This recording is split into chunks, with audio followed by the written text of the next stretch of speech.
So let us start with the first topic of today's, that is the absolute error, relative error and the percentage error.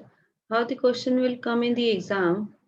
How is random error eliminated? In the last lecture you have studied about the random error, how it can be eliminated. What do you mean by the absolute error? The mean absolute error, relative error and percentage error. And in the numerical also, you have to calculate these four quantities. First, you have to calculate absolute error, then mean absolute error. After that, the relative means comparative change, and then the percentage error. How much is the percentage error in the question? So, first question is the elimination of the random error. How you can eliminate the random error. What is the random error in actual? The error which arise due to the positive or negative occurrence. जब आप zero के both side move करते हैं तो आपकी जो error आती है तो उसमें कभी एरर पॉजिटिव आता है, कभी एरर नेगेटिव आता है. तो that kind of error are known as the random error, and random error can be eliminated by repeating the experiment many times and then taking the mean of all possible values. This you can do. और generally हम जो practical perform करते हैं lab में, हम वो ऐसे ही perform करते हैं. Suppose we are going to calculate the diameter of a wire, then what we will do, we will take 4 or 5 observations, and after that we will take the mean of those values, and then we can compare with the original value. In that way we can find the you can say absolute error or random error, and we can eliminate that error. So let us start with the question, how it will come in your exam. Suppose you have the values a1, a2, a3 and up to an. There be n observed values. मैंने आपको एक experiment दिया और आपने उस experiment की कुछ observations calculation calculate की और वो वैल्यूज आपने a1 a2 और an तक कितनी भी 5 ऑब्जर्वेशन की, then up to a5 4 observations हैं up to a4 and divide by 4. तो first step, what will you do? You will calculate the mean of these observed value. जो भी आपने calculate की हैं, आप इन सब का mean निकालेंगे सबसे पहले. It can be written as a bar or it can be written as a mean. और mean कैसे निकालते हैं? You have calculated many times in mathematics the total number of the sum of all the observations, all the values, and divide by their total number, whether it is 2, 3, 7, 100 और n, कोई भी value, जितना number होगा उसी number से आपको इसको divide करना है. अब ये जो साइन है, what is this? This sign is the summation. Summation means the sum of all the values, जिसको आप जनरल फॉर्म में कैसे लिख सकते हैं. अब देखो, ये जो वैल्यू है आपकी, ये n तो कांस्टेंट है आपका, तो n आपने ले लिया बाहर. ठीक है. अब हमारी वैल्यूज ये चेंज हो रही है 1 2 3 4 5 ऐसे. तो अगर मैं समेशन को 1 से स्टार्ट करूं और n तक लेके जाऊं तो ये होगा, फर्स्ट हम i is equal to 1 put करेंगे तो आपकी वैल्यू आएगी a1. Summation means sum, then plus i is equal to 2 तो आपकी वैल्यू हो गई a2, plus i is equal to 3 तो वैल्यू हो गई a3. जितनी टोटल वैल्यूज, जितनी n की वैल्यू है, आपने इसको वहां तक लेके जाना है. सपोज n इज 5 तो आप a5 तक लेके जाएंगे. तो this sign indicate the summation, means sum of these values. तो आप इसको ऐसे भी लिख सकते हैं, but you will use only this value. This is the mean of the observed value. आपने उन सब वैल्यूज का मीन निकाल लिया. ओके. फिर उसके बाद टर्न आती है एब्सोल्यूट एरर की. What is absolute error? पहले आपको उसकी definition पता होनी चाहिए. Then you will calculate the absolute error. Absolute error क्या है? The magnitude. Magnitude means you will not consider the sign. मैंने कल भी आपको बताया था कि एक ऑब्जर्वेशन में एरर आ गई -2, दूसरी ऑब्जर्वेशन में एरर आ गई +2, तो टोटल मिला के एरर ऐसे तो 0 हो जाएगा। नो, आप जितनी बार एरर कमिट करेंगे उतनी बार वो एरर ऐड होगा, तो इसीलिए हम उसका साइन नहीं लेंगे। We will take the magnitude, तो magnitude of difference between the true value and the measured value. ठीक है, तो ये आपने कैलकुलेट करना है। इसका सिंबल हम डेल्टा से रिप्रेजेंट करेंगे, डेल्टा द एब्सोल्यूट एरर। अब फर्स्ट क्वांटिटी का एब्सोल्यूट एरर हम कैसे निकालेंगे? The mean value minus the observed value. जैसे आपने ऊपर कैलकुलेट किया था a1 plus a2 plus a3 plus an divide by n। Suppose वो वैल्यू आपकी जो मीन आई है वो 7 आ गई और ये फर्स्ट वैल्यू आपकी 6.7 थी, तो आपको उसमें से उसको माइनस करना है। ठीक है, सो आप ऐसे निकाल सकते हैं absolute error. What is absolute error? It is the difference between the mean value and the observed value. अब फर्स्ट एब्सोल्यूट एरर में फर्स्ट वैल्यू को माइनस करोगे, सेकेंड एब्सोल्यूट एरर में सेकेंड वैल्यू माइनस करोगे, किसमें से? मीन वैल्यू में से। In the third value you will subtract the third observe value from the mean value. ठीक है, तो अब आपके पास क्या आ गया? अब आपके पास ये ऐसे करके absolute errors in each quantity you have now. Then mean absolute error. Mean absolute error क्या? जो भी हमने सारे एब्सोल्यूट एरर निकाले हैं उन सबका मीन, द मीन और फाइनल एब्सोल्यूट एरर। हम इसमें मैग्नीट्यूड लेंगे। अब देखो यहाँ पे किसी ने साइन नहीं लिया है कोई भी। अब इनको माइनस कर यहाँ पे सब्ट्रैक्ट करके कहीं पे नेगेटिव वैल्यू आएगी, कहीं पे पॉजिटिव वैल्यू आएगी। हमें नहीं पता कहाँ पॉजिटिव आने वाली है और कहाँ नेगेटिव आने वाली है। तो जब हम इसका मीन निकालेंगे we will take the magnitude only। यहाँ पे माइनस साइन इंक्लूड नहीं होगा। तो जब इसका मीन निकालोगे तो फिर डेल्टा ए के ऊपर बार आएगा। जब आपने सिंपल मीन निकाला था तो आपका ए के ऊपर बार आया था। अब यहाँ पे क्या है? ये आपने टोटल जितने भी डेल्टास वाली वैल्यू निकाली है, अब ये उसका बार है, तो ये वैल्यू आपकी आ गई। आप ऐसे लिखोगे sum of all the values divide by n। If you want to write in the summation form, तो कैसे लिखेंगे? 1 by n is constant, then summation of I is equal to 1 to n and mode of delta ai। ऊपर क्या था? Simple ai। यहाँ पे हमने absolute error का मीन लिया है, that's why delta of ai when ai is 1, then this is delta a1, I is 2 plus delta a2, I is 3 plus delta a3। ऐसे करके आप इसको लिख सकते हैं। जो ये वाली टर्म है this is the expanded form, और जब इसको आप कंपैक्ट फॉर्म में लिखेंगे समेशन की फॉर्म में, this is the summation form. ठीक, अब आपके पास क्या क्या निकाला आपने? First you have calculated the mean error, then आपने निकाला एब्सोल्यूट एरर। एब्सोल्यूट एरर क्या होगा? उसमें से सब्ट्रैक्ट करके। देन आपने निकाला मीन एब्सोल्यूट एरर। तीन चीजें हम निकाल चुके हैं। After that the relative error and the percentage error.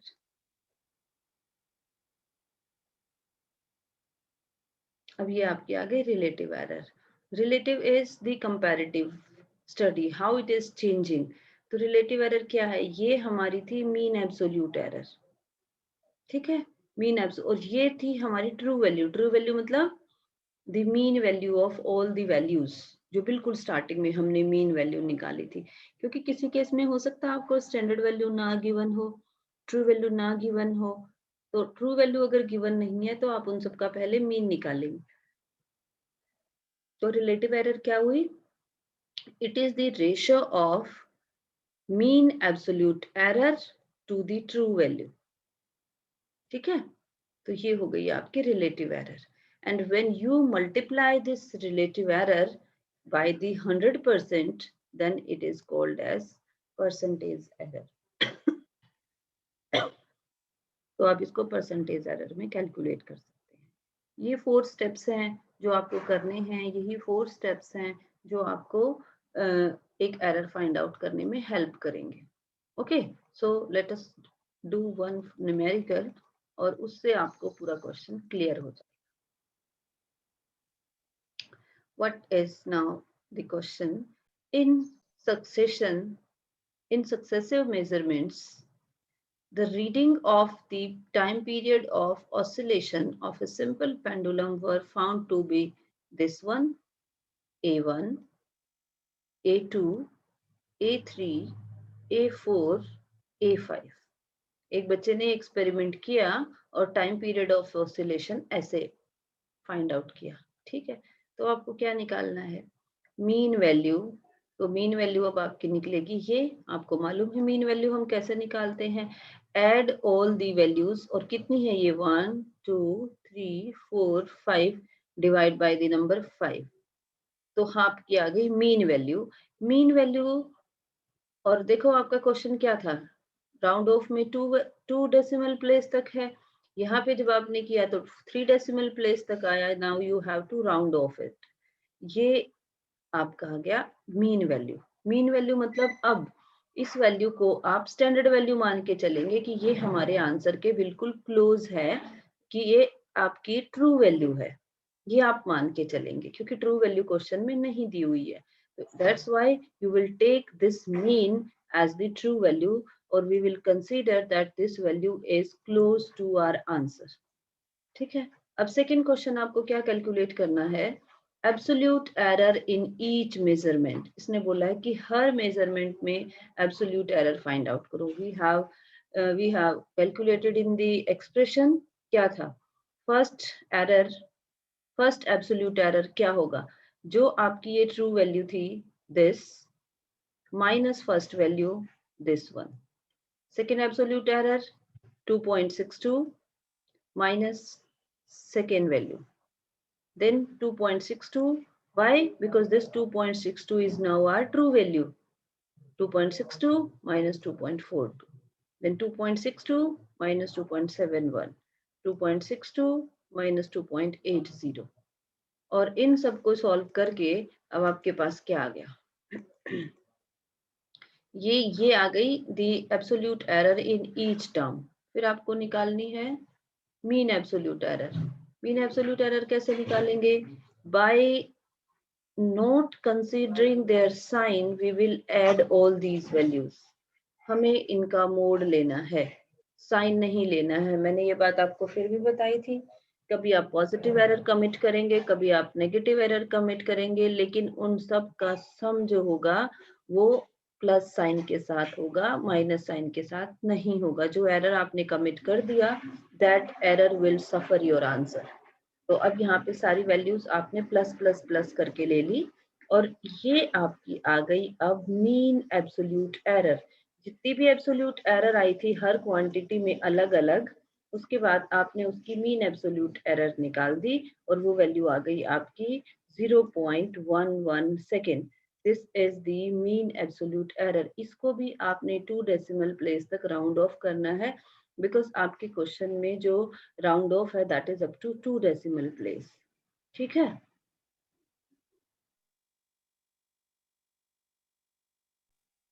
ठीक है। तो अब आपके पास वैल्यू, ये आपके पास है ट्रू वैल्यू, ये different absolute errors. This is the mean absolute error. Then relative error. What is relative error? You know, relative error is the ratio of the mean absolute error to the true value. Mean absolute error आपकी क्या थी? 0.11 second. तो ये mean value, और ये true value जो आपने सबसे पहले स्टार्टिंग में मीन निकाल के कैलकुलेट की थी। तो this is the absolute mean absolute error to the true value. तो अब आपकी ये वैल्यू आ गई 0.04। when you multiply it by 100 then it is converted into percentage error। ये आ गया 4%। अब इस टोटल आंसर को आप कैसे लिख सकते हैं with absolute error? This is 2.62 plus 0.11, और अगर आप परसेंटेज एरर की फॉर्म में लिखेंगे तो दिस इज 4%। और अगर ये क्वेश्चन आपको दिया है और इस क्वेश्चन में आपको ये क्वेश्चन दिया है, तो इस क्वेश्चन में आप परसेंटेज एरर कैसे निकालेंगे? This error divide by this value multiplied by 100। तो ये आपकी परसेंटेज एरर आ जाएगी 4%। ठीक है, this will be your answer. This is the exact percentage error with the true value. आप ऐसे ही किसी भी टर्म को आप ऐसे ही लिखेंगे लिखते वक्त, the true value plus minus the percentage error. Plus minus का मतलब क्या है? प्लस माइनस मीन्स ये हो सकता है आपका 2.62 प्लस 4% और -4%, मतलब ये 8% की रेंज है आपके पास जहां से आपकी वैल्यू वेरी कर सकती है। जैसे मैं आपको बोलूं कि 9.8 is the value of acceleration due to gravity, तो ये वैल्यू आप 9.7 और 9.9 के बीच में आ सकती है। तो हम ऐसे रेंज देते हैं, ये रेंज हो गई इसकी परसेंटेज एरर के बाद कि आपका रेंज ऐसे डिफर कर सकता है। ओके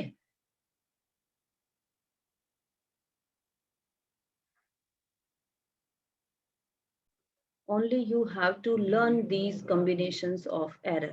अब combination of error सम में होगा और डिफरेंस में होगा। सम में मतलब suppose z is equal to a plus B, z is equal to a plus B, तो हम कैसे निकाल सकते हैं z is equal to a plus B? अब what is z?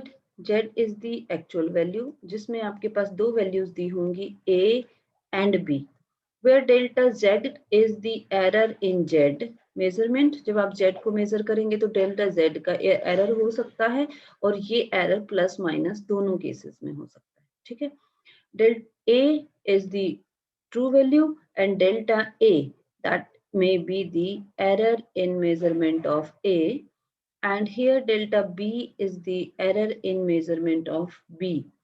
When you are doing the sum of two quantities, then what sum of two quantities, तो कैसे होगा? a वैल्यू हम कैसे लिखेंगे? a plus minus delta a, और b कैसे होगी हमारी? b plus minus delta b।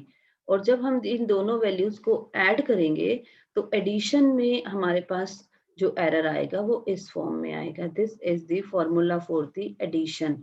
This is the delta z is the error in the sum क्या? a plus b and delta a plus delta b।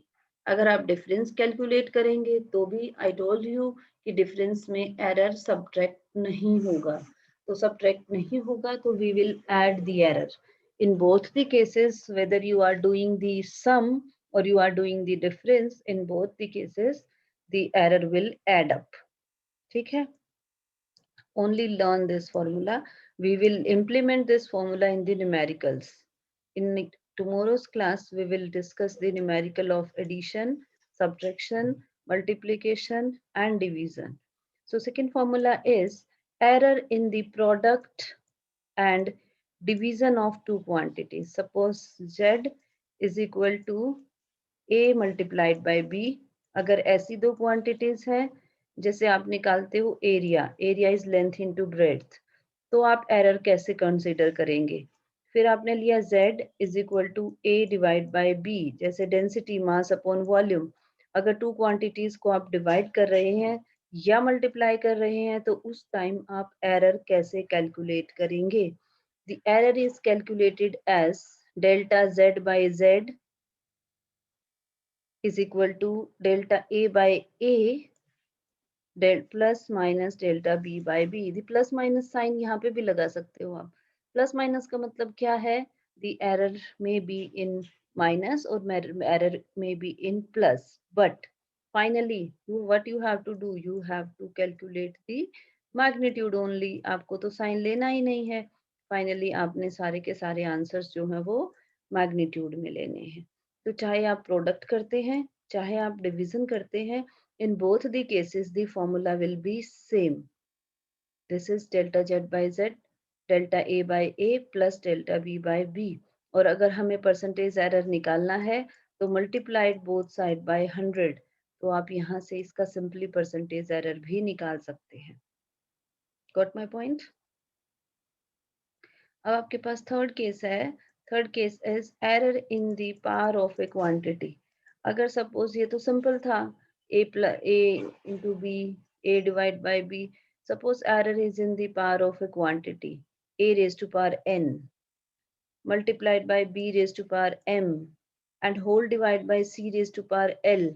अगर कुछ ऐसा है तो हम इसको कैसे निकालेंगे, कैसे लिखेंगे? जो भी पावर है that will come in the multiplication, तो ये आपका आंसर आ जाएगा this n into delta a by A. ऊपर प्रोडक्ट फंक्शन लगेगा, तो प्रोडक्ट फंक्शन का फॉर्मूला क्या था?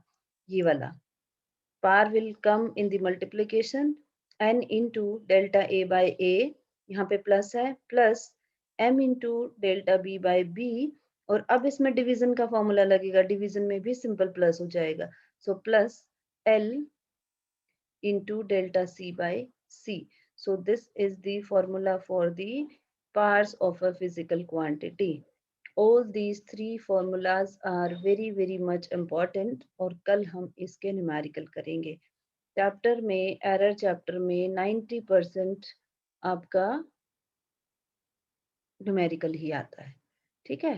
1-2% ही थ्योरेटिकल कंसेप्ट हम देंगे,